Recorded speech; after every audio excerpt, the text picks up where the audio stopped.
Baba, leo shule wamesema tuwakumbushe wazazi wetu kuhusu ada. Sawa mwanangu. Hamjalipwa mpaka sasa? Bado miezi 4 imepita. Boss kila siku anatupiga tarehe.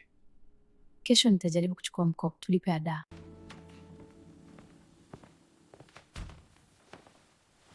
Shikamoo baba. Hamjambo wanangu.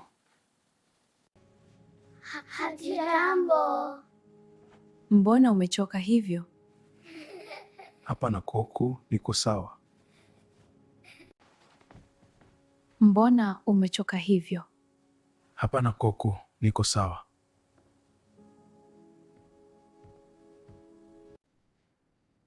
Mbona hauko sawa, mume wangu? Nipo sawa. Sijakuzoea hivi. Kawaida.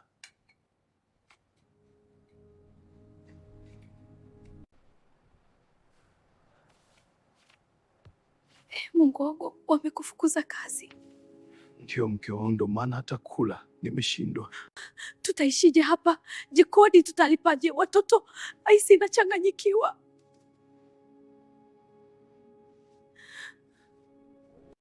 Mimi ni mwanaume, lazima nipambane. Tutaishi kama zamani mke wangu, ondo hofu.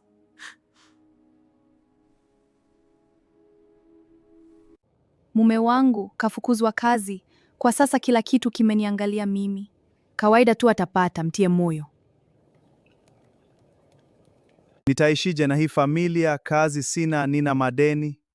Ngoja nimcheki Abdul, anaweza kunipa kazi hata car wash.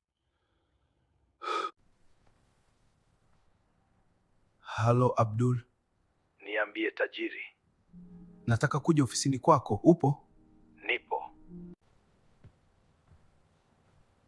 Unaumwa? Mbona umelala? Hapana, nimepumzika tu. Pole na kazi.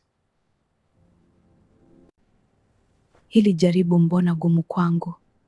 Nitaweza kweli?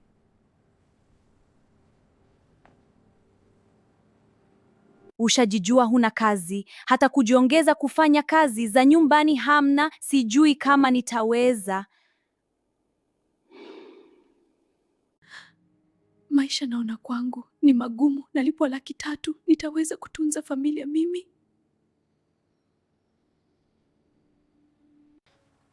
Mume wangu, ushajaribu kuomba kazi kwa marafiki zako? Ndio, wengine nao waajiliwa. Jaribu, tutahabika mjini. Jana nimekopa mume wangu ili tulipe ada. Jitahidi utafute kazi, nisije nikakosa kurejesha mkopo. Mke wangu, naelewa. Sitaki watoto wasikie chochote kinachoendelea. Kodi inatutemea. Fanya ufanyavyo upate kazi. Tafuta kazi, zunguka mji mzima, omba mitandaoni. Tutaishije? Sawa, kesho nitajaribu nimfuate rafiki yangu James, ana kampuni anaweza nisaidia.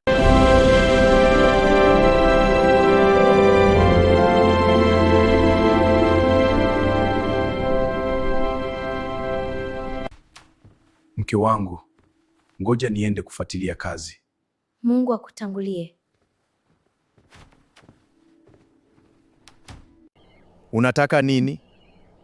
Naweza kuonana na boss James. Mpaka uwe na appointment naye. Mpigie, akikubali na kufungulia. Hello James. Emma niambie. Nipo hapa getini kwako, nasubiri ruhusa yako mkuu. Mr. James, samahani nimekuja bila kutoa taarifa. Hamna shida. Hali yangu si nzuri kwa sasa. Sina kazi. Mamtu naye, majukumu yamemlemea. Nitalea vipi familia? Nisaidie nipate kazi. Pole ndugu, naelewa hiyo hali. Kwa sasa nafasi za kazi zimeisha. Juzi kuna ndugu alikuwa anamwombea shemeji yake, amekosa. Na kaka, nipe hata kazi ya kawaida, nipate chochote kitu huku nikitafuta kwinge. Itabidi unipe muda nione gap. Nisaidie kaka, naomba kama unaweza nikopeshe hata 3 milioni nipate mtaji, nifanye hata biashara ndogo ndogo. Pole, pesa yote imeishia kwenye mradi. Sawa kaka, nimekuelewa. Naomba nikuache ufanye kazi. Usijali, nikipata hata sehemu nyingine nitakwambia. Habari za utokako? Kazi umepata? Hapana mke wangu. Umeenda kweli? Mungu wangu, sijui itakuwaje. Usiseme hivyo, unaniumiza sana mimi kama mwanaume. Sasa unaona sawa?